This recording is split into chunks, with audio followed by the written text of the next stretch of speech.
I tak, trochę kontekstu, tak jak mówię, zrobimy sobie z tego jakiś shot, zrobimy z tego jakiś highlight, może film na YouTube czy cokolwiek. Mam nadzieję, że teraz już nie będzie chińskich znaków.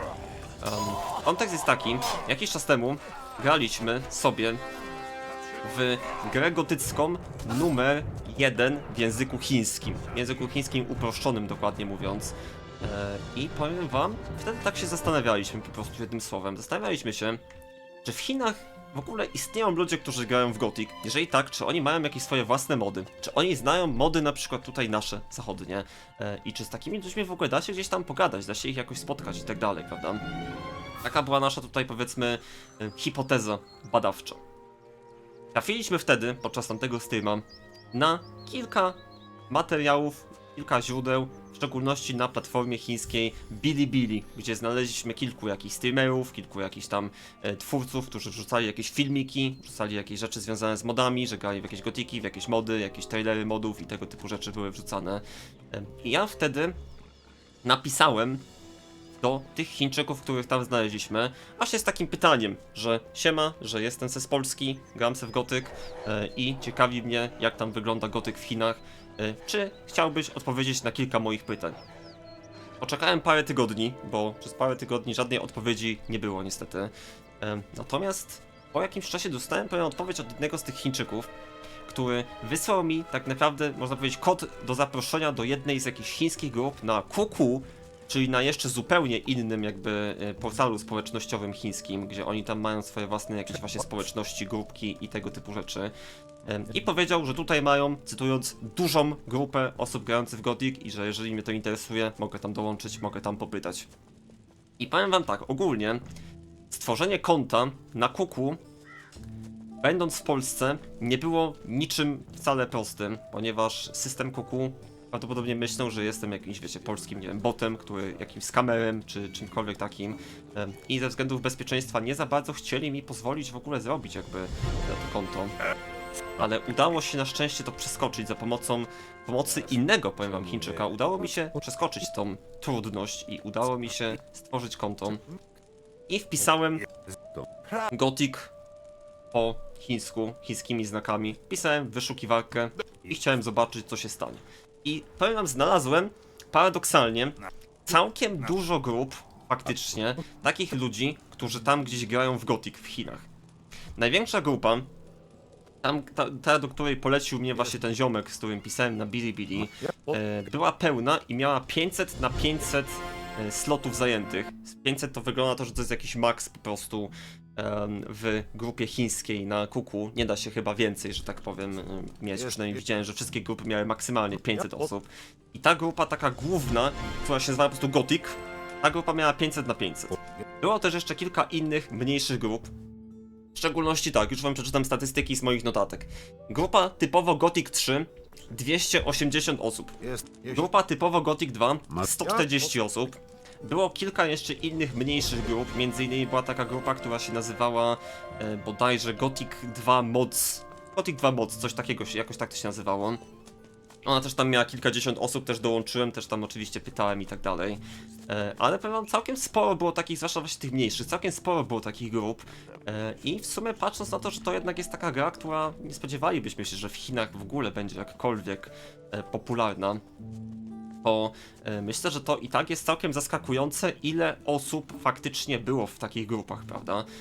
To jest jakby coś, czego się totalnie nie spodziewałem osobiście i nie byłem taki do końca przekonany, jak to będzie wyglądało. Jeżeli chodzi o Gothic 4 właśnie, znalazłem jedną grupę, która nazywała się Arkania. Dokładnie mówiąc Akania, bo tak to się, że tak powiem, taka była, jak to się mówi, transliteracja z chińskiego na język angielski, to było Akania. I było tam, uwaga, 15 osób na tej grupie, więc Akania niestety nie jest za bardzo, powiem wam, chyba nie jest ona zbyt popularna w Chinach, można powiedzieć. Była też tak, już sobie czytam właśnie tutaj, że tak powiem, ze ściągawki, którą sobie przygotowałem. Była grupa od Alexa.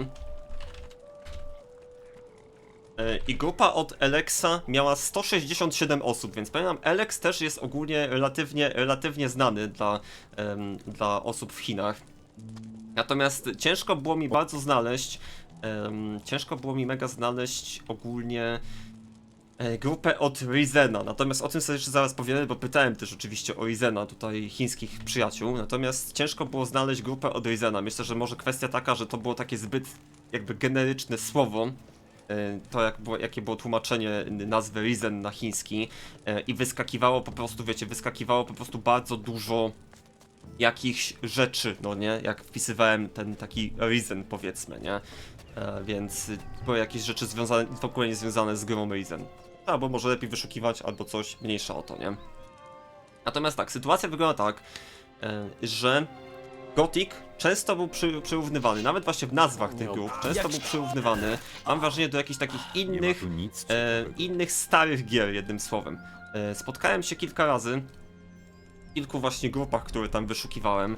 Spotkałem się z tym, że na przykład w tytule grupy był Gothic i na przykład jakiś tam Warcraft, jakiś Heroes of Might and Magic, nawet się spotkałem i wiecie, że po prostu to była jakby taka gra na równi, zainteresowań, jak takie inne, trochę bardziej oldschoolowe gry, takie, które jednak mają swoje lata i mają swój dalej fanbase po tych latach, ale mam wrażenie, że właśnie Gothic często był porównywany do właśnie takich gier jak Heroes of Might and Magic, czy właśnie Warcraft, czy nawet Monster Hunter. Kilka osób, że tak powiem, zwróciło uwagę, że też bardzo lubi na przykład Monster Huntera, nie? Więc to są takie gry, które mam wrażenie, że są bardzo powiązane między sobą w community chińskim, prawda?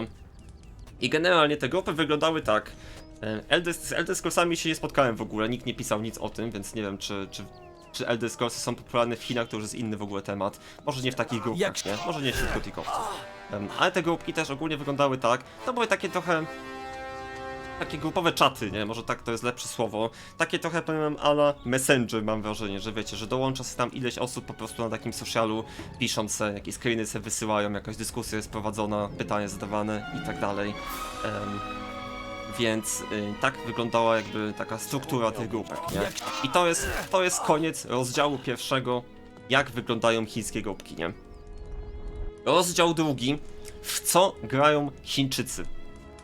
Może powinienem jeszcze dodać coś takiego, zanim jakby przejdziemy do rozdziału drugiego, że dużo osób myślało na początku, jak dołączałem dopiero co do tych grupek, dużo osób myślało, że jestem albo jakimś skamerem, albo jakimś botem nawet, można powiedzieć. Generalnie. I każda z tych grupek miała jakąś taką, powiedzmy, weryfikację, że trzeba było napisać jakąś tam, wiecie, krótką wiadomość, dlaczego chcesz dołączyć do grupki, nie? Ja sobie przetłumaczyłem oczywiście Google Translate'em jakąś taką prostą wiadomość, że jestem z Polski, gram w Gothic i chciałbym zadać wam parę pytań, bo jestem tam zainteresowany, po prostu jakieś takie pierdolenie, nie? Wiecie, o co chodzi.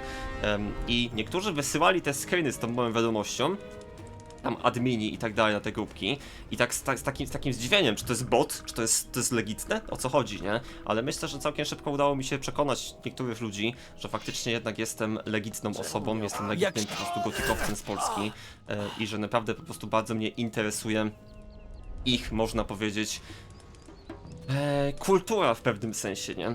I teraz tak, rozdział drugi, w co grają Chińczycy. Powiem wam w szczególności, to prawda, że 15 osób. Właśnie w tym mówiłem, ile osób jest na tych grupkach i powiem ci, jedna z grupek miała 500 na 500, a było dużo więcej mniejszych, typu tam 200, 100, czy poniżej 100 też było całkiem dużo grupek, więc paradoksalnie tych osób, powiem ci, jest całkiem sporo, no nie, można powiedzieć.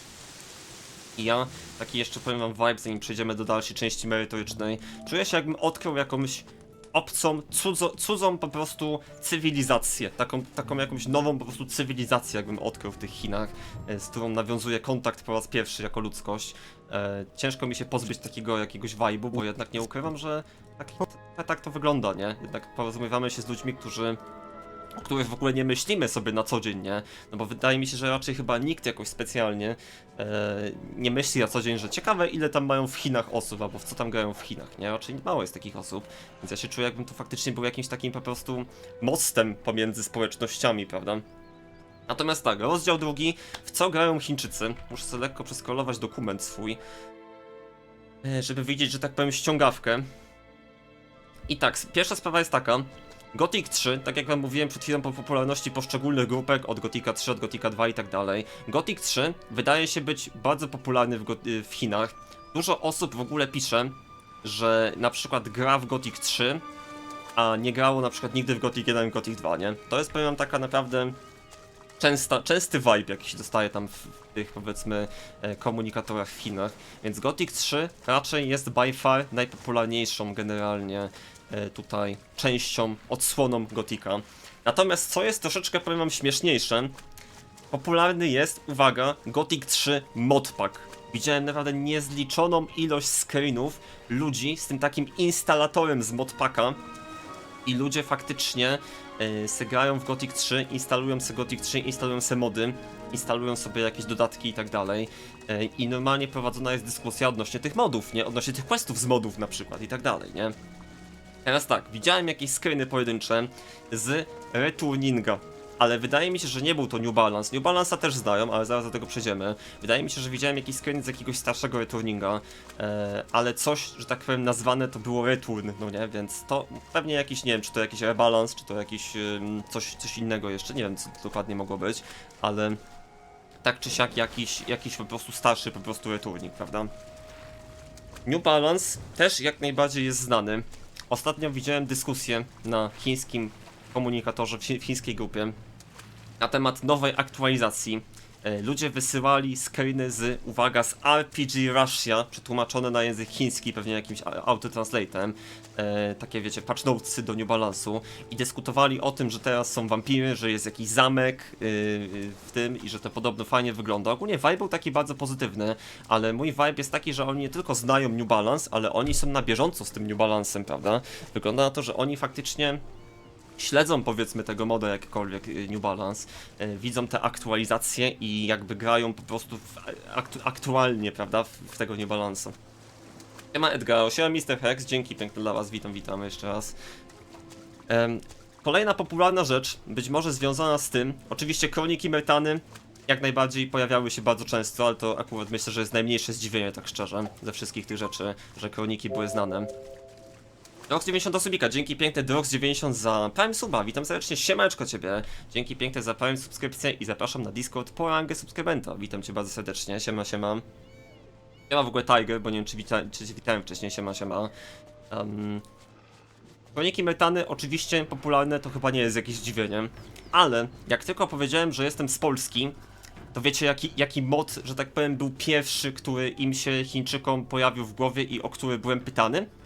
Był to mod Gladiator. I powiem, to był taki pierwszy, Mroczne Tajemnice nie, był to mod Gladiator. To było takie moje pierwsze zaskoczenie w Chinach, bestia! że oni w ogóle znają takiego moda jak Gladiator, nie? To było dla mnie dziwne, ale niektórzy pisali, że o, jest z Polski, to może zna twórcę, nie? Żeby tam ogarnąć im jakieś tłumaczenie na chiński czy coś. O tych tłumaczeniach zaraz wam jeszcze powiem, bo to też jest, że tak powiem, długa dyskusja była na temat tłumaczeń na język chiński, ale zaraz do tego przejdziemy. W każdym razie mod Gladiator jest jak najbardziej znany, prawda? I to był taki pierwszy vibe, że hej, jestem z Polski, ciekawi mnie coś tam, o, z Polski, a to mod Gladiator, nie? Taki był vibe od razu. Ja się zdziwiłem, ja nie sądziłem, że taki mod w ogóle będzie jakkolwiek znany w takim community, a jednak powiem wam, był jak najbardziej znany, nie? Było znane oczywiście kilka jeszcze innych modów. W szczególności widziałem screena, pokażę wam go zaraz, bo to mam akurat zapisane w tym dokumencie. Widziałem screena z modyfikacji, uwaga, Lobos. Jak chłop instalował se modyfikację Lobos Definitive Edition ze Steama i odpalał Lobosa, nie? Więc to jest, powiem, taka kolejna modyfikacja, która no chyba byśmy się nie spodziewali raczej, że Chińczycy będą grali w takie mody, prawda? Raczej byśmy się właśnie spodziewali jakichś takich, wiecie, returningów, kronik i tego typu rzeczy, a nie jakiś, powiem wam, Lobos. Mam na to białko, zaraz mogę wam pokazać, jak chłop wysłał, że tak powiem, zdjęcie. Tylko kurde, nie chciałbym wam pokazywać chyba całego tego dokumentu, może to skopiuję do Painta po prostu. O, patrzcie. Tutaj chłop, który nie wiem jak się nazywa, nawet nie będę próbował tego przeczytać, ma normalnie ze Steama Lobos Definitive Edition, nie? I powiedział, że jakby tam on potem mówił, że to instaluje i będzie testował tego moda. Normalnie powiem wam, Lobos jest grany jak najbardziej w Chinach. Tutaj pokażę wam od razu jeszcze screena, jak już jesteśmy przy tym. Pokażę wam screena z... Dlaczego Timer bez resetu? Modpacka. I co ciekawe, chłop instalował sobie modpack, tam pytał o jakieś mody do modpacka, no nie, to jest ten taki znany dobrze nam instalator, mają tu jakieś, widzę, tłumaczenie chińskie, no nie. I co ciekawe, patrzcie na czym się zatrzymało. Item Locator. Oznacza to, że w Chinach, jak najbardziej powiem wam, ludzie korzystają z czegoś takiego jak WoW lokator, item lokator i wiecie, wszystko lokator jednym słowem. To chyba jest dla nich taka, może nie wiem czy normalność, ale istnieje coś takiego jak najbardziej. I powiem wam, WoW lokator jak najbardziej jest chyba dla nich nie do końca jako cheaty, prawda? Jest to jak najbardziej Sigma, powiem wam, że istnieje item lokator. Jeżeli chodzi ogólnie o Uniony, o pluginy, to oni znają pluginy Union. Widziałem przyspieszenie czasu, widziałem, że mają cyferki na przykład nad HP na jakichś screenach, więc myślę, że takie pluginy jak Z Utilities, jak najbardziej one istnieją w Chinach. Istnieje w Chinach DX11. Widziałem, że oni tam wysyłają jakieś linki i tego typu rzeczy, więc DX11 jak najbardziej też jest tam jak najbardziej znany i oni z tego korzystają, pobierają to i grają z tym tak normalnie. Natomiast DX11 z tego co widziałem nie ma zchińszczenia, tylko mają interfejs normalnie w języku angielskim. No ale to samo się tyczy chyba większości w ogóle modów, że raczej większość modów oni grają w języku angielskim, jeżeli to jest dostępne w ogóle. Natomiast niektórzy też się chwalili, że grają z polskim audio, czyli że grają, wiecie, angielski tekst, polskie audio do Gotika, więc Polska górą, jak najbardziej, ale ogólnie ich mody, jakby to skąd pobierają mody, jest ograniczone dosyć, no ich źródła nie są chyba aż tak rozbudowane jak w Polsce. Większość, powiem wam, modów pochodzi ze Steama, z warsztatu Steam i większość Chińczyków, z tego co z tych przynajmniej, z którymi prowadziłem dyskusję, wiadomo, nie prowadziłem dyskusji z każdym jednym, który tam był, ale z tych, z którymi tam pisałem i rozmawiałem, zadawałem pytania, dużo osób mówiło, że korzysta z warsztatu Steam i że tak powiem niektórzy nawet się chwalili, że tam ograli praktycznie wszystkie mody z warsztatu, które tam są i wiecie, jakieś takie tego typu rzeczy, więc ogólnie chyba Steam to jest takie top 1 źródło modów. Natomiast top 2 źródło modów, paradoksalnie, to jest strona, która się nazywa myrtana.net. I powiem, myrtana.net też jest to aż takie po prostu absurdalne dla mnie, też wam zaraz mogę pokazać screena, jak dopłynę z czegoś. To jest strona, która jest po czesku, ma ona jakąś angielską po prostu wersję. Natomiast ostatnio Chińczyk wysłał screena z myrtana.net, gdzie normalnie był tekst po czesku. Imagine, że Chińczyk wchodzi na czeską stronę po czesku i pobiera jakby z czeskiej strony, pobiera po prostu jakieś tam mody, czy jakieś inne, nie wiem, tam pluginy, czy cokolwiek tam jest, nie? To jest takie trochę, to jest takie znowu popierdolone trochę, nie? Jak ten świat się w ogóle kręci wokół siebie, jednym słowem, nie? Zaraz wam pokażę, mam takiego screenka śmiesznego, jak tam komuś tłumaczył, komuś chłop tłumaczył, jak pobierać... Tylko gdzie to jest? O! Ja nie to, wysyłałem to chyba na Discordzie. Chłop tłumaczył komuś, jak pobierać jakiegoś tam moda po prostu, nie? Jakiś właśnie admin grupki. I patrzcie na to, nie? To normalnie jest Myrtana. Instalację modu. Nainstalujcie Gothic 2, stachene Union Resource Manager, a nainstalujcie Resource Patch plus Union. Obrazki niże, no nie, i tak dalej. Patrzcie, normalnie jest interfejs, jest po czesku, jakieś są obrazki, linki i tak dalej i chłop tutaj to daje typowi jako screen i mówi, no to trzeba tak zrobić po kolei, nie? To jest pewien taki trochę, no, aż absurd troszeczkę można powiedzieć. To jest dla mnie trochę zabawne oczywiście, ale takie są, powiedziałbym, top 2 ogólnie, źródła ogólnie. I co, tak jak mówiłem, Gothic 3... Właśnie znałem Resource Managera, jak najbardziej Resource Manager był, powiem wam, wysyłany. Czekamy aż gra się pojawi w ogóle z powrotem na ekranie. Resource Manager był gdzieś tam wysyłany, prawda? I głównie właśnie Gothic 3. Gothic 3, z tego co się dowiedziałem, Gothic 3, Zmierzch Bogów i Arkania Gothic 4 są dostępne w języku chińskim, chyba tak powiedzmy normalnie zrobione. Natomiast czy są pozostałe gry, czy na przykład Gothic 2 jest po chińsku, powiem wam, nie jestem tego pewny niestety. Jedyne na co trafiłem ostatnio w swoim dochodzeniu, to że jest jakaś taka stronka, powiedzmy, społecznościowa, gdzie wygląda na to, że jakby Chińczycy sami tworzą sobie takie schińszczenie, no nie wiem jak to powiedzieć inaczej. Mam nadzieję, że to nie jest jakieś rasistowskie słowo, że schińszczenie, ale wiecie o co chodzi, nie? Tłumaczenie na język chiński, gdzie po prostu mają wydzielone, że na przykład, no tu już jest zrobione 80% NPC-ów, 20% tam dialogów, 5% itemów i bla bla, no nie? Tak wszystko po prostu po kolei wymienione. Mają jakiś taki swój cały, powiedzmy, wiecie, całą taką stronkę i z jakimś takim projektem i tam sobie chyba po prostu tłumaczą Gothic 2. Natomiast nie wiem, czy skoro to robią, to chyba nie ma jakby tłumaczenia na język chiński tak normalnie. Taki wiecie, że po prostu oficjalnie zostało to wydane, ale nie jestem tego pewny. Wiem, że Gothic 3, Zmierzch Bogów i Arcania mają zchińszczenie. Taka jest jakby taka główna rzecz, no nie? Czyli w takie mody grają w Chinach. I teraz tak, krótkie Q&A. Jeżeli chodzi o guildsy, będzie od tego osobny rozdział, bo o guildsach powiem wam, mam wam trochę więcej do powiedzenia w Chinach, bo to jest też bardzo mocna historia, jeżeli chodzi o guildsy 1.5. Natomiast jeżeli chodzi o takie mody jak Otello na przykład, albo Yaup, nie pytałem, ale też nikt nie mówił o takich modach, natomiast to jest coś, co jeszcze postaram się dopytać, zwłaszcza tych osób, z którymi mamy jakiś tam bliższy trochę kontakt. Mam jakieś tam DM-y powiedzmy i tak dalej, więc postaram się zapytać na przykład, czy słyszeli o czymś takim jak Otello mod, czy słyszeli o czymś takim jak Yaup na przykład i tak dalej. Natomiast na ten moment nie pytałem, ale nikt nie wspominał o takim modzie i nikt jakby nie wykazywał, że taki mod w ogóle istnieje za bardzo, więc jeżeli takie mody istnieją, to na pewno nie są tak popularne jak modpack do Gothica 3, czy Returning, czy właśnie ten Gladiator, czy tego typu rzeczy. Ale to jest kwestia jeszcze gdzieś tam dopytać, nie?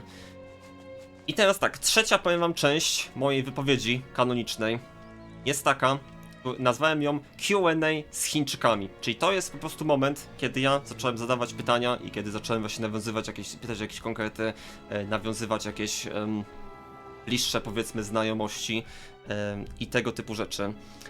Pierwsza rzecz jest taka, że ogólnie komunikacja, tak jak mówiłem wcześniej, była całkiem ciężka z Chińczykami.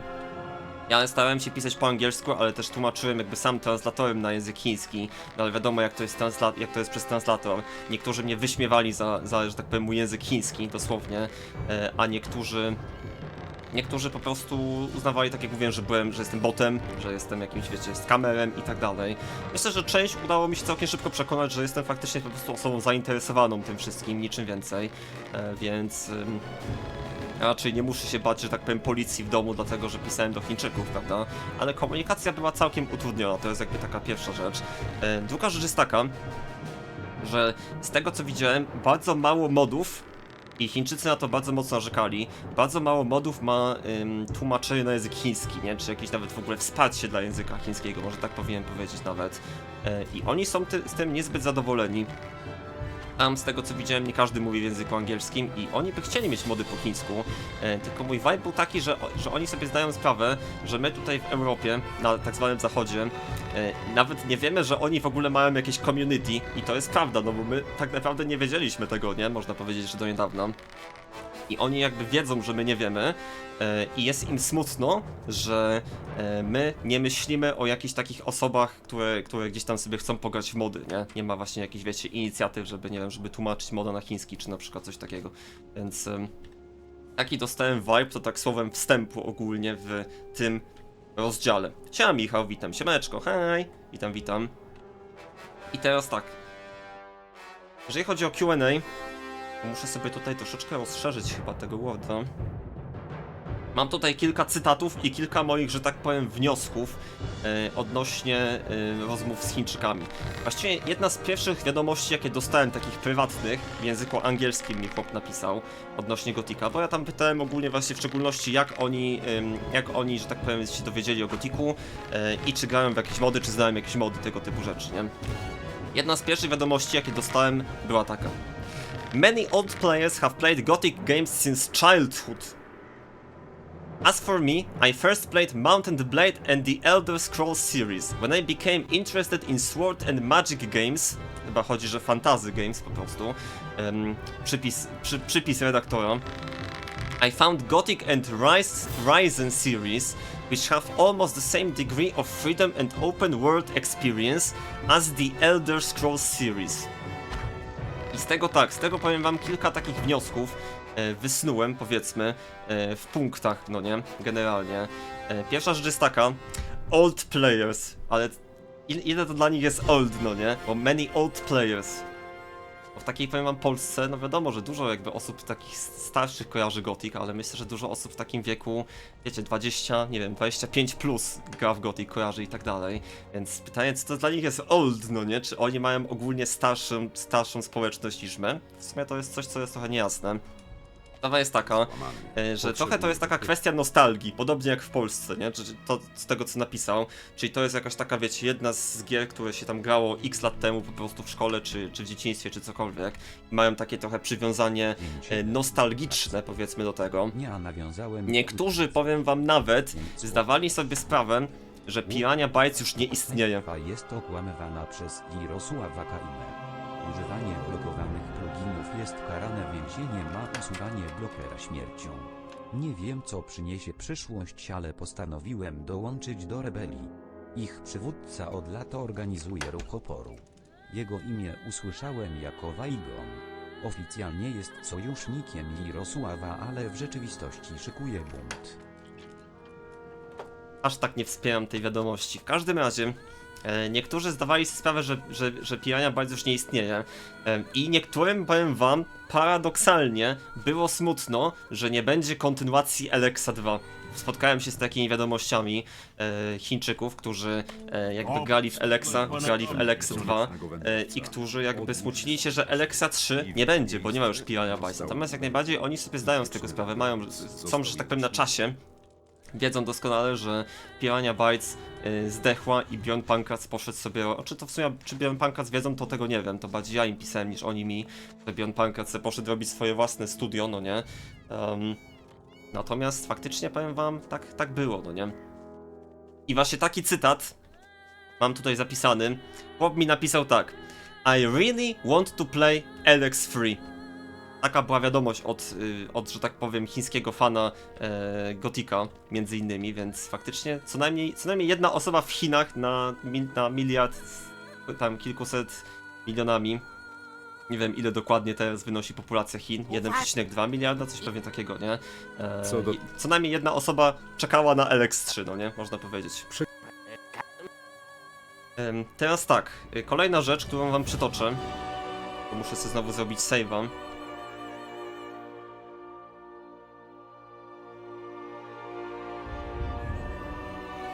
Muszę sobie trochę scrollować swoje notatki czasami, prawda?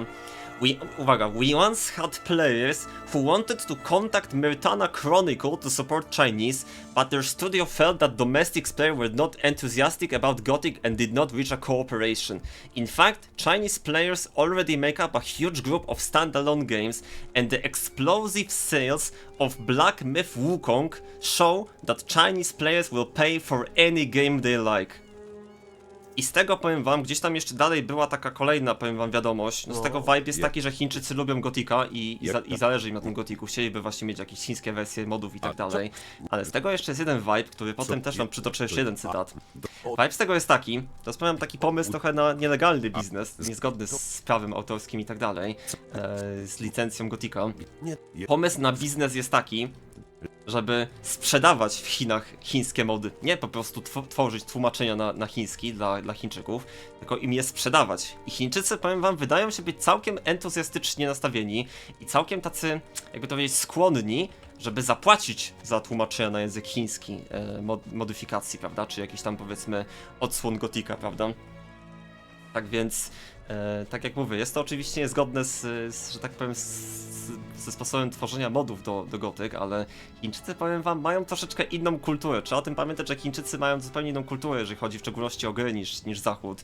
Jeżeli chodzi na przykład o gry takie jak jakieś gry pay to win, na przykład mobilne i tak dalej. I dla Chińczyków, czy ogólnie dla Azjatów, trzeba pamiętać, że to jest aż taki trochę przywilej, że jak ciężko pracujesz, to twoim przywilejem jest wydawać pieniądze na grę komputerową, nie? Więc dla nich to po prostu jest coś takiego normalnego, żeby tam gdzieś płacić za gry, czy za jakieś mikrotransakcje, czy za tego typu rzeczy.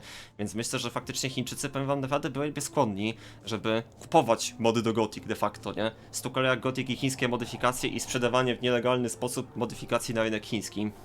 Jest taka możliwość jak najbardziej. I teraz tak, kolejna wiadomość. When will Gothic 2 Return be available in simplified Chinese? I tutaj zostałem jakby specjalnie spingowany nawet z tą wiadomością, więc to było pytanie tak typowo do mnie, no nie? Więc to jest pytanie, które ja, powiem wam, muszę chyba przekazać Likierowi w takim razie. To jest pytanie bardziej do Likiera niż do mnie, prawda? Kiedy Gothic 2 Return, chodzi oczywiście o returning, zakładam, że najnowszy, niekoniecznie jakieś starsze wersje, kiedy one będą dostępne w języku chińskim? Tak jak mówiłem wcześniej, retuning jest jak najbardziej znaną modyfikacją w Chinach i z tego co widzę, Chińczycy no chcieliby sobie zagrać, powiem wam, w języku chińskim, ty! gdyby była taka możliwość, tak prawda, skradasz? niż tylko grać w języku angielskim. Nie, tak jak mówiłem, nie każdy zna angielski i obstawiam, że tak chiński to znowu jest jakiś, powiem wam, jest to jakiś sposób na biznes dla Likiera, na Boosty, nie? Może jakieś dolarki na Boosty by wleciały, gdyby tam Likierek się, wiecie, wziął do roboty i zatrudnił team od tłumaczenia na język chiński uproszczony, prawda? Więc właśnie, dokładnie, Likier zaciera rączki $4 na Boosty, dokładnie tak, no. Bez kitu, nie? Dokładnie tak to wygląda, więc jak najbardziej Likier tutaj mógłby sobie zarobić całkiem nieźle. Tak samo kolejna rzecz, bardzo podobna do tego, co mówiłem wcześniej. Cytat. Gothic 2 is a great game and Chinese players are looking forward to the translation of Chronicles. Więc ponownie jakby tutaj z tymi kronikami, tak jak mówiłem wcześniej, że nie udało im się niestety dojść do porozumienia z twórcami, żeby, że tak powiem, ogarnąć tłumaczenie na język chiński. Więc, no cóż, chcieliby na pewno, znają kroniki, pewnie lubią kroniki, ale chcieliby je mieć po chińsku, gdyby tylko była taka w ogóle możliwość, prawda, żeby to zrobić. Trochę to jest sad, no nie? Teraz tak, kolejna wiadomość, całkiem długa, muszę sobie znowu przeskrolować minimalnie. To jest od mojego chińskiego najlepszego przyjaciela, z którym pisałem trochę więcej i on mi naprawdę dał dużo bardzo insightów, powiem wam. Nawet nie jestem w stanie wymówić jego imienia, to jest aż trochę smutne, ale coś tam pisaliśmy całkiem dużo i dużo mi on jakby powiedział na temat właśnie ogólnie gry gotyckiej. Już widzę, że gra mi się w ogóle zbugowała gotycka, trzeba zrobić alta, może jeszcze jeden. W każdym razie jego wiadomość brzmiała tak. Hello, because my English is not good, I also need to use a translator. For this reason, I did not play the first and second installments of the series. Czyli to już nam daje od razu informację, że chyba Gothic 1 i Gothic 2 nie są przynajmniej oficjalnie dostępne w języku chińskim. Skoro chłop jakby słabo mówi po angielsku i nie był w stanie zagrać po prostu w coś takiego, nie? However, as a fan of role-playing games, I really enjoyed the elements inside. I remember it was around 2012 when I first started playing American role-playing games such as The Elder Scrolls, Horseman and Blade, to pewnie miało być Mount and Blade, no nie, tylko tak przetłumaczyło. Dragon Age and more. Later, I saw videos on video websites introducing Gothic and Risen series, so I played Gothic 3. It has to be said that even after many years of the game release, this game still gave me a great shock, especially its seamless map. To jest coś, co też się pojawiało bardzo często przy wizji redaktora, że podoba im się ogólnie taka otwartość tego świata bardzo. NPC interactions and storyline. Although the combat feedback was not particularly good, it did not affect its high quality, so I am looking forward to a remake of the Gothic. As for the modified version of the game, I don't know much about it. I only joined this group chat last year and found out there are many modified versions that I haven't experienced yet. Czyli sprawa wygląda tak, że akurat ten ziomek, z którym właśnie pisałem coś tam więcej, on akurat nie grał za bardzo w mody. Natomiast jemu właśnie w szczególności, i nie tylko jemu, bardzo wielu innym osobom bardzo się podobał Gothic 3 w szczególności, nie? Myślę, że właśnie to jest taki ogólny vibe, który póki co mocno zostaje z tych Chin, że Gothic 3 jest bardzo jakby taki popularny w Chinach, powiedzmy, w stosunku do jedynki, dwójki i być może właśnie to jest kwestia troszeczkę, powiem wam, takiej bariery językowej właśnie, że być może właśnie Gothic 1, 2 nie mają jakby tak oficjalnie wiecie, tłumaczenia po prostu na język chiński, przynajmniej póki co, więc póki co dopiero oni jakby bardziej kojarzą właśnie Gothic 3, Zmierzch Bogów, Arkanie nawet, tam w jakimś tam małym stopniu, niezbyt wielkim, jakiś Risen, który też był po chińsku i tak dalej, natomiast nie za bardzo znają chyba po prostu nie za bardzo znają Gothic 1-2, no nie? Niektórzy grają mody, tak jak mówiłem, zaraz jeszcze do tego przejdziemy też, ale myślę, że taki mainstream raczej gra w Gothica 3 niż Gothica 2. Dzięki za followka Easy! Witam serdecznie, siemaneczko ciebie oczywiście, witam bardzo serdecznie. I teraz tak, kolejna wiadomość od kolejnej osoby. I to właśnie zaraz będzie koniec już tej sekcji i zaraz przejdziemy do jeszcze jakichś screenów i zaraz przejdziemy do jeszcze jednej sekcji, którą mam do poruszenia. Kolejna wiadomość jest taka. I came into contact with modified versions and mods due to the limitations of the Chinese network very late. Czyli tutaj już mamy taki hint, że faktycznie nie było tak łatwo, że tak powiem, się dogrzebać do tych modów, nie? No bo nie za bardzo wygląda to, że nie ma za bardzo chińskich jakichś, nie wiem, stronek z modami na przykład. Tylko tak jak mówiłem, oni korzystają z Myrtana.net i korzystają ze Steama, nie? Z workshopa na Steamie po prostu najzwyczajniej w świecie.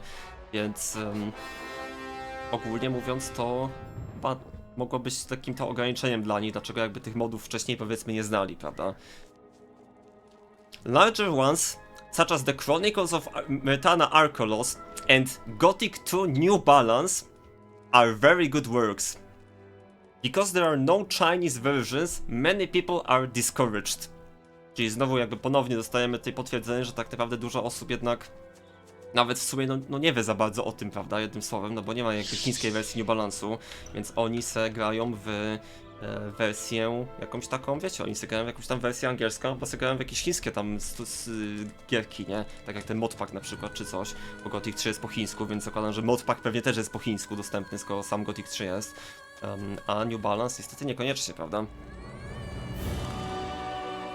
I jeszcze kolejna wiadomość jest taka, właśnie, jeszcze jeżeli chodzi o New Balance, jeszcze mam taką notatkę zapisaną, całkiem zabawną, że właśnie była ta dyskusja o tych wampirach i jakiś chłop zaczął narzekać i powiem wam, chciałbym, żeby to było zmyślone, ale niestety nie jest. Jakiś chłop zaczął narzekać, że podobno jacyś tam twórcy mówili, że nie będzie już jakby dalej aktualizowana ta gra, a dalej jest aktualizowana, co nie? Więc Chińczycy, że tak powiem, oni doskonale wiedzą, że Liker wychujał nas wszystkich na całym świecie, nawet w Chinach.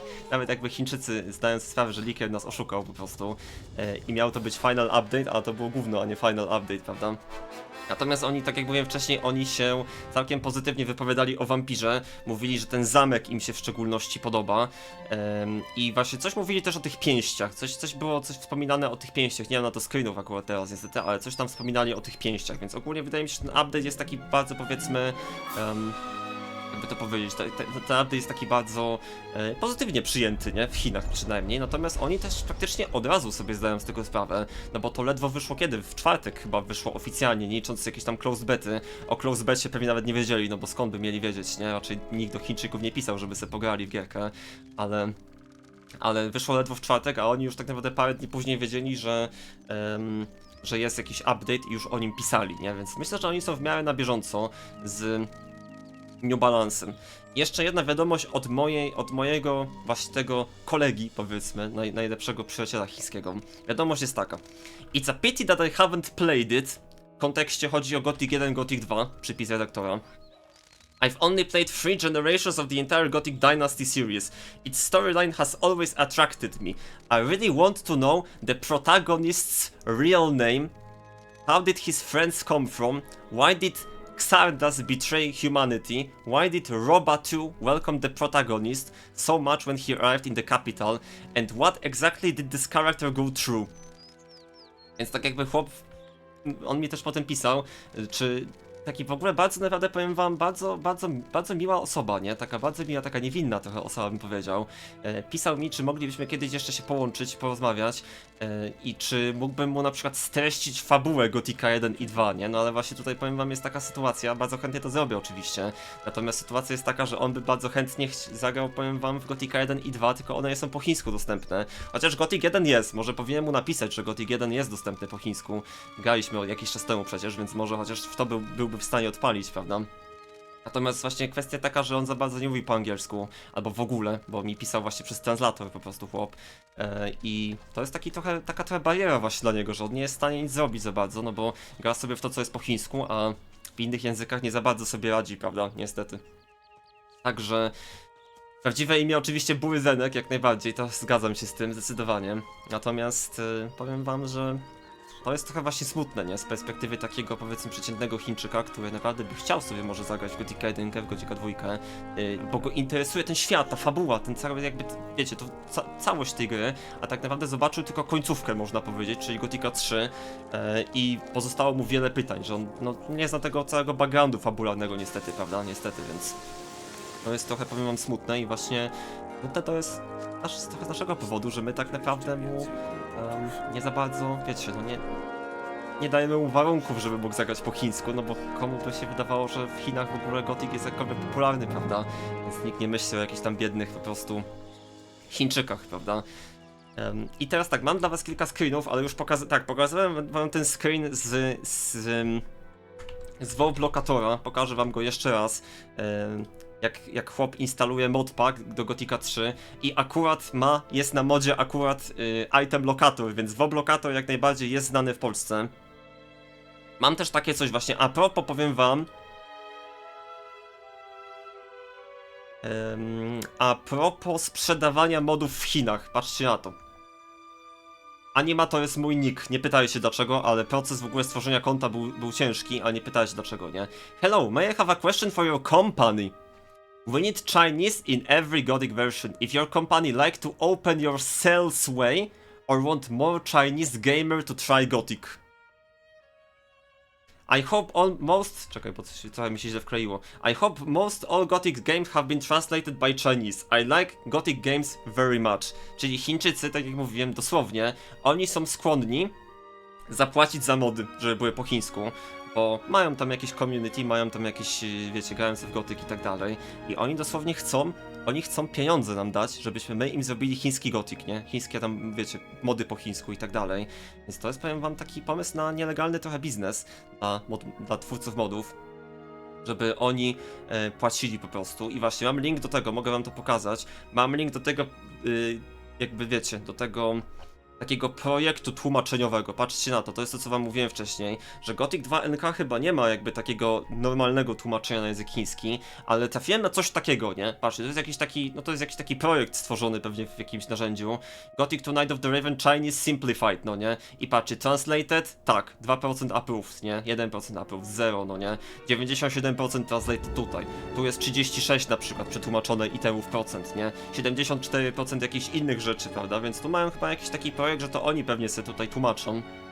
Tam obstałem, że z jakiegoś języka angielskiego najprawdopodobniej, więc Gothic 2 chiński jakiś tam powstaje ewidentnie, ale to jest ewidentnie taka nieoficjalna po prostu, nieoficjalna rzecz, prawda, na język chiński. Co ja tu mam jeszcze? Mam właśnie taki screen, absurdalnie powiem wam trochę zabawny dla mnie, od admina jednej z tych grupek, jak chłop wysłał właśnie z myrtana.net New Adventure, nie? I patrzcie, tu normalnie mamy po czesku coś napisane na przykład, nie? To jest dla mnie w ogóle popierdolone, że oni wchodzą i po prostu wiecie, normalnie jest starzeni, modyfikacje, lokalizacje, no nie? Jest napisane, a Chińczyk na to wchodzi i umie się jakby poruszać po takiej stronie, gdzie jest po czesku napisane, no nie? Trochę mnie to bawi po prostu, ale jak najbardziej Myrtana.net to jest znaną stroną ogólnie. Właśnie jest ten Lobos, to już wam też pokazywałem wcześniej, nie? Chłop jakby pokazuje na Steamie, że będzie grał i że tam coś potem pisał dalej, że on będzie w to grał i że jakby da znać, jak to wygląda. No i normalnie Lobos Definitive Edition jest instalowany, nie? Tutaj kolejna taka rzecz, to już trochę bardziej prywatne, mam nadzieję, że Chińczyk się nie wkurzy, że to pokaże. Tylko chwila, może byśmy powinni to wkleić jakoś normalnie. Chłop pokazał zdjęcie z płytką po prostu, nie? Normalnie płytka, powiem wam, Gothic po chińsku i widzimy, że faktycznie jest tutaj normalnie chiński ten, no nie? Wiecie, po prostu chińskie tłumaczenie Gothica 3 na płytce CD, no nie? Takie coś na przykład dostałem, więc mamy dowód, że Gothic 3 faktycznie został wydany kiedyś tam w Chinach, no nie? I teraz powiem wam, przechodzimy do sedna programu. Aktualnie Gothic 3, że tak powiem, musi pójść na dalszy plan, ten, który gramy z tam no hita jakiegoś.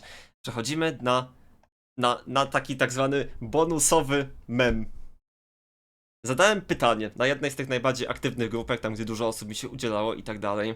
Zadałem takie pytanie. Czy słyszeliście kiedyś, oczywiście w języku angielskim, chińskim, no nie? Czy słyszeliście kiedyś o modyfikacji Guilds 1.5? I pierwsza odpowiedź była taka. Jeden ziomek napisał, Xiang Yun Yehe napisał I saw it. To jest autotranslate, napisali po chińsku, nie? Tu mam tylko autotranslate jakby wersję z obrazków, żeby była jasność. Chłop napisał I saw it. Drugi chłop napisał, że tego jeszcze nie widział i co to jest za mod, no nie? Po prostu, co to jest za mod? Została tutaj pokazana, I haven't played niestety, ale patrzcie, została tutaj pokazana, pokazany fragment strony myrtana.net, gdzie chłop zrobił zdjęcie znowu z guildsów po prostu na myrtana.net. że jest takie coś, no nie? I ja potem tam dalej gdzieś się jeszcze sam napisałem, sam gdzieś tam napisałem, po prawej pamięć podręczna, pozdrawiam pamięć podręczną w Guildsach. Ale ja tam coś napisałem, że to jest taki ala returning. No w sumie wam nawet pokazać więcej tych screenów, nie mam aż tyle, ale dobra, mniejsza o to. Napisałem, że to jest taki ala returning, ale taki bardzo rozbudowany returning, nie? Jeden chłop się dziwił w ogóle, że jeżeli returning jest taki duży, to jak duży musi być ten mod, no nie? To był jakiś taki jeden taki komentarz odnośnie tego, co tam napisałem. I powiem wam, minęło trochę czasu i patrzę i widzę taki screen. To też powiem wam, ma w sobie taki trochę urok, że chłop z Chin instaluje moda z czeskiej strony, a instalator jest w języku rosyjskim. Bo powiedział, że brzmi fajnie, spróbuję tego moda, nie? Patrzcie, tu normalnie jest tekst rosyjski, chłop se instaluje po rosyjsku moda w Chinach, Guildsy, no nie? Generalnie, więc to już samo w sobie, powiem wam, jest troszeczkę popierdolone. Co nie? Teraz sprawa jest taka, kurde, ja chcę wam to pokazać, chwila, muszę wziąć komputer. Chcę wam pokazać więcej screenów niż sobie tutaj napisałem po prostu. Ale to muszę wam dowody pokazać, bo byście mi nie uwierzyli inaczej.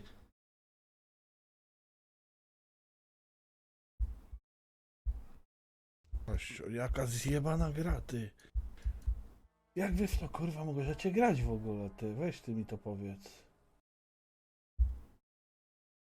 Bo nie wiem, gdzie to sobie przesłać na Discord. Może, żeby było szybciej na Discord, chyba sobie prześlę. Pokażę wam jeszcze parę screenów z rozmowy. Zlikuję jeszcze kilka rzeczy związanych z guildsami. KM jest moim tatusiem, po prostu.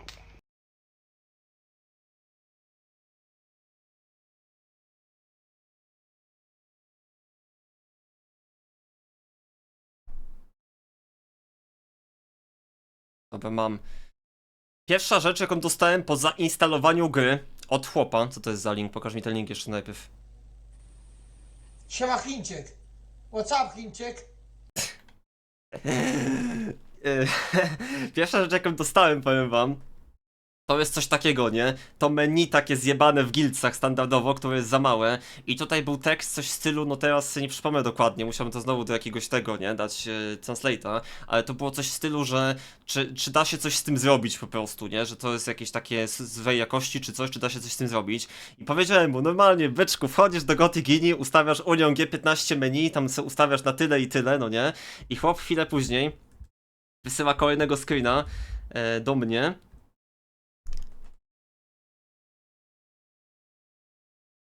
Ja powiem wam, mogłem się lepiej przygotować chyba na to trochę, ale po jakimś czasie chłop wysyła takiego screena i wiecie, zadowolony, że udało mu się powiększyć menu i tutaj przy okazji, patrzcie, likuje swoje podzespoły w komputerze. Radeon RX 6750, DX11, no nie, Immortal Phoenix, December 14, no nie, więc normalnie tak jest. Więc taki był pierwszy screen. I chwilę później wysłał całą taką chłop galerię obrazów z guildsów. Gdzie to było? To było gdzieś tutaj chyba.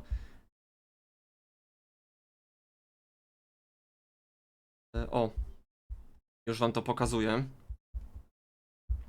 I on pisał w coś w stylu, że mu się podoba, że ładnie wygląda ta gra i że jakby ma ładną grafikę, takie coś napisał i wysłał całą taką, powiem wam, rolkę po prostu, nawet nie wiem jak to na screenie zmieścić, ale pokażę wam tak fragmentami, wysłał całą taką galerię po prostu screenów, nie?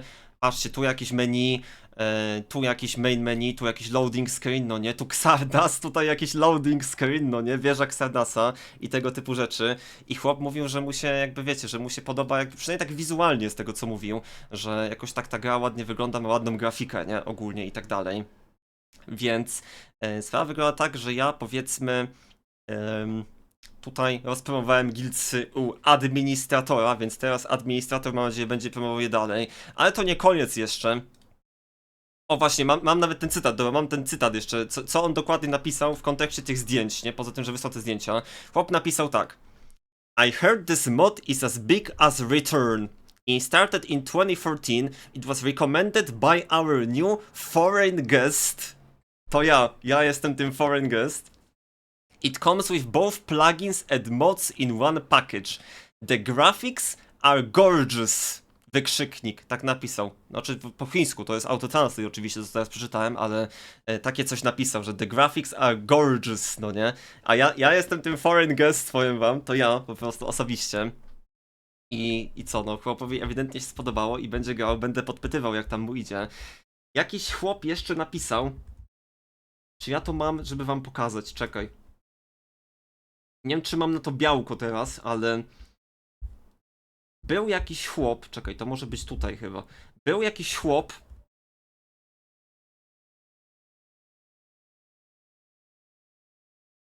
No, mam to, tak. Tylko chwila, muszę wam...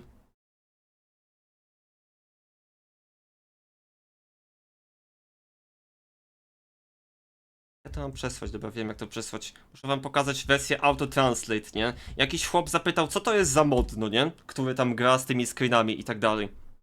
I chłop wysłał mu...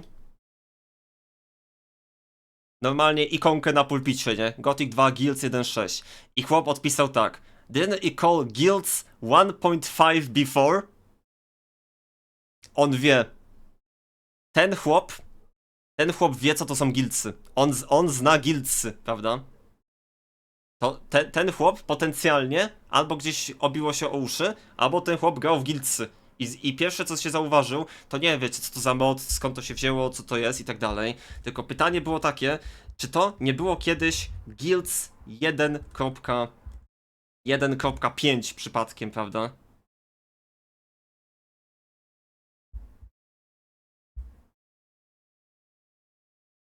Także generalnie powiem wam, sprawa wygląda tak, że guildsy zostały rozpromowane. Ktoś rozpoznał te guildsy, a ja, czyli foreign guest, jestem odpowiedzialny za to, że szerzę popularność jakby modyfikacji guilds w Chinach. I przy okazji dowiaduję się bardzo wielu ciekawych rzeczy, powiem wam. Ogólnie. Natomiast nadal tak naprawdę to jest mniej więcej koniec mojej wypowiedzi, powiem wam. To jest mniej więcej koniec mojej wypowiedzi, całego mojego póki co dochodzenia, jeżeli chodzi o Chinę. Jeżeli macie jeszcze jakieś pytania, może mogę spróbować odpowiedzieć. Może coś jeszcze więcej wiem, prawda? Natomiast generalnie jeszcze na pewno mamy kilka rzeczy do pytania Chińczyków. W szczególności jedno pytanie jest takie, że czy oni znają takie mody, jak na przykład Jałp albo Otello. To są takie dwa mody, które w szczególności przychodzą mi na myśl, o które na pewno chciałbym Chińczyków zapytać jeszcze kiedyś. Czy oni słyszeli o takim modzie jak Jałp i czy słyszeli o takim modzie jak Otello mode. Więc to są takie dwie rzeczy, które na pewno będę jeszcze dopytywał.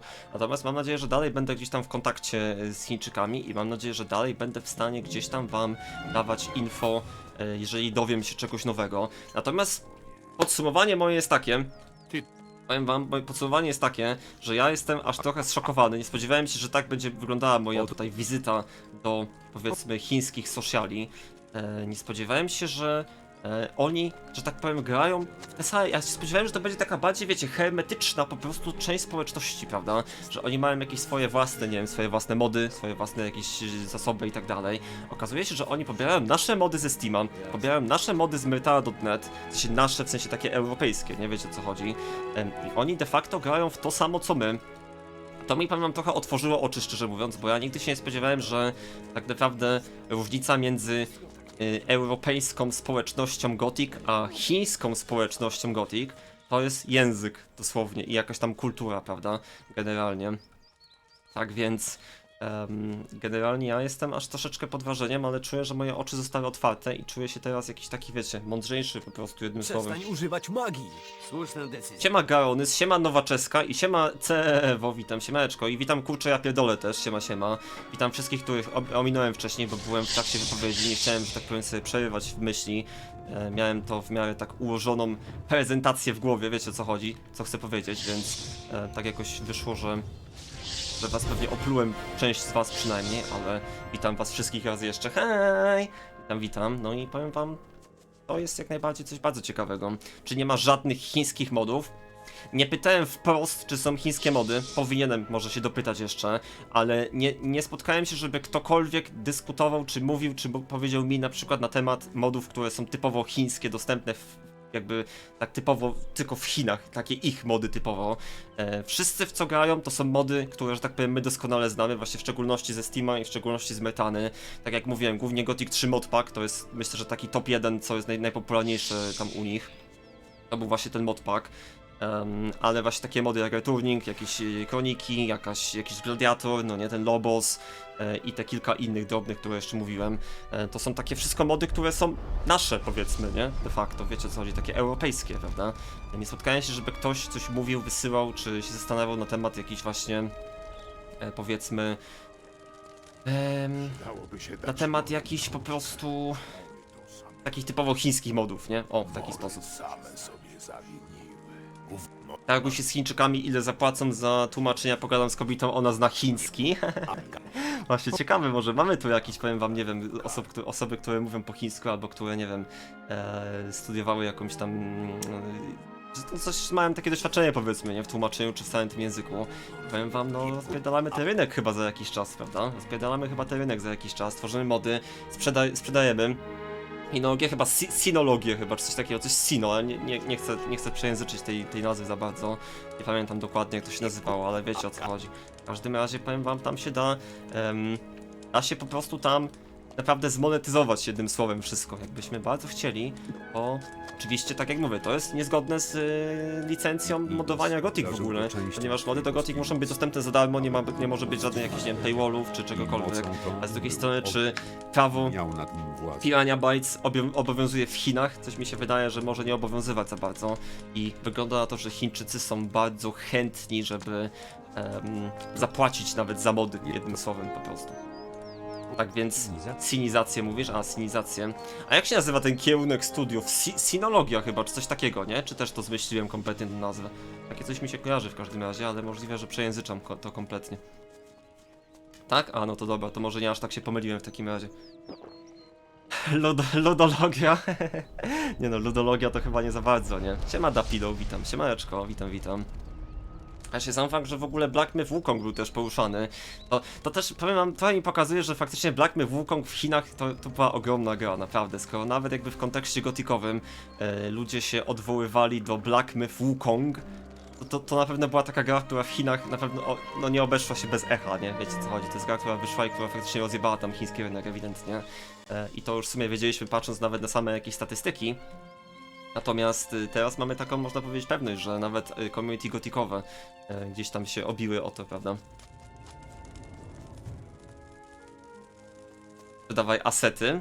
W każdej mobilce muszą wydać. Znaczy, wiesz co, jakby to jest kwestia taka kulturowa, nie? Ja sobie zdaję z tego sprawę, że tam generalnie kultura jest zupełnie inna i tam w pewnym sensie możliwość pay to winowania w grze na przykład, to jest taki trochę przywilej dla Chińczyków, nie? Jednym słowem. To jest taki trochę przywilej, że on jakby, wiesz, Chińczyk ciężko pracuje, ciężko jakby dużo zarabia i to jest jego, powiedzmy, przywilej, żeby sobie te pieniądze wydać, jeżeli ma z tego przyjemność w taki sposób, w taką grę, na przykład, która gdzieś tam wymaga od niego ogromnych ilości natłoków pieniędzy w grach pay to win na przykład, więc myślę, że to też po części sprawia, że oni są chętni, żeby płacić za coś, co nawet normalnie mogło być za darmo dostępne, nie? No bo to w pewnym sensie jest taki przywilej właśnie znowu dla Chińczyka, że jakby on pracuje, więc stać go na, nie wiem, zagranie w moda do Gothic, prawda? Na miejscu Tencent byś kupił Gothic, właśnie patrząc na to, wiadomo, to też oczywiście te kilka tam set czy tysięcy osób, które, że tak powiem, łącznie, powiedzmy, jest w tych wszystkich grupach. To jest oczywiście jeden social, nie, żeby była jasność. Pewnie takich jakichś portali jest więcej, jakichś grupek, jakichś innych rzeczy. Ja patrzyłem tylko konkretnie na tym QQ, a ile może być na jakimś Bilibili, ile może być na jakichś tam ich, wiecie, YouTubach, Facebookach, czy wszystkich innych takich typowo chińskich ich wersjach po prostu tych stron, tak jakby. Myślę, że takich osób może być całkiem sporo, ale w porównaniu do jakichś takich gier typu właśnie Genshin Impact, albo jakieś inne takie chińskie mobilki, albo jakieś właśnie Black Myth Wukong na przykład, czy nawet takie bardziej popularne gierki, tak jak Warcraft chociażby, które też się tam gdzieś pojawiał, no nie, w tych wypowiedziach. Myślę, że w Gotika realistycznie nie gra praktycznie nikt, no nie, na skalę całego państwa, ale sam fakt, że udało się po pierwsze znaleźć takie osoby i nawiązać z nimi kontakt, a po drugie, że takich osób faktycznie trochę jest i mają tą taką, wiecie, mają tą taką pasję do gry, mają taką nostalgię, że tam grali gdzieś od, wiecie, od lat, od dzieciństwa i tak dalej. I fakt, że oni grają w nasze mody. Nie wiem, czy powinienem mówić słowo nasze w ogóle, ale wiecie, co chodzi. W nasze w sensie, że takie europejskie, czy nawet polskie, nie? Tak jak Gladiator czy Lobos.